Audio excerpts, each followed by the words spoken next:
It is 11 a.m. in Washington, where we are following some breaking news this morning. The White House has announced a prisoner swap with Venezuela. The U.S. is releasing Alex Saab, a close ally of Venezuelan President Nicolás Maduro, in exchange for Americans jailed in the country.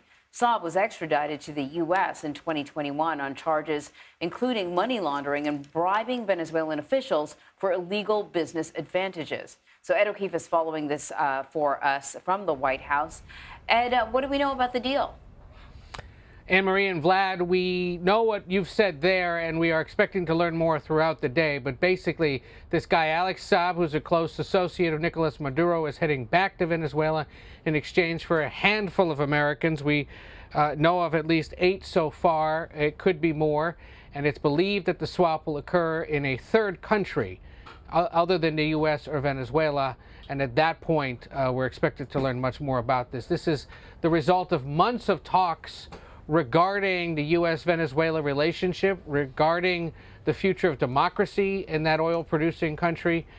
There, of course, have been issues regarding sanctions relief, whether or not Maduro is going to allow opposition candidates to run for president, whether or not that country, will be allowed to produce and sell its oil to the world again, at least not with U.S. sanctions in place, a host of issues. But the biggest one, at least most urgently for the White House in recent months, has been the fate of wrongfully detained Americans, not only there, but in other countries, of course, around the world. We talk about this almost every day, whether it's the Middle East, Russia, or now this case in Venezuela. So an encouraging sign in the ongoing Biden White House bid to bring Americans home. It's going to raise questions, though, about parting ways with Alex Saab, somebody who was the subject of a lot of work by the Justice Department. So who is Alex Saab, Ed, and why was he in federal custody? So federal prosecutors allege that he and another co-conspirator had bribed Venezuelan officials to secure a bunch of business advantages and laundered money. That money was going to eventually end up in accounts in the United States. It was a few years ago that he flew from the U.S. into Cabo Verde on his way to Iran, and the U.S. was able to get him extradited when he was there in Cabo Verde. He's been in U.S. custody ever since, much to the protest of the Venezuelan government. And so as part of these ongoing talks, it was he that they wanted back, and it appears it is he who is going back in exchange for these other Americans. You know, we got to remember there have been other hostage swaps before, the so-called Citgo 6. Other Americans that were wrongfully detained came back. This exchange happens at a time when there has been concern across the hemisphere and around the world about the future of free elections in that country and whether Maduro will allow for them.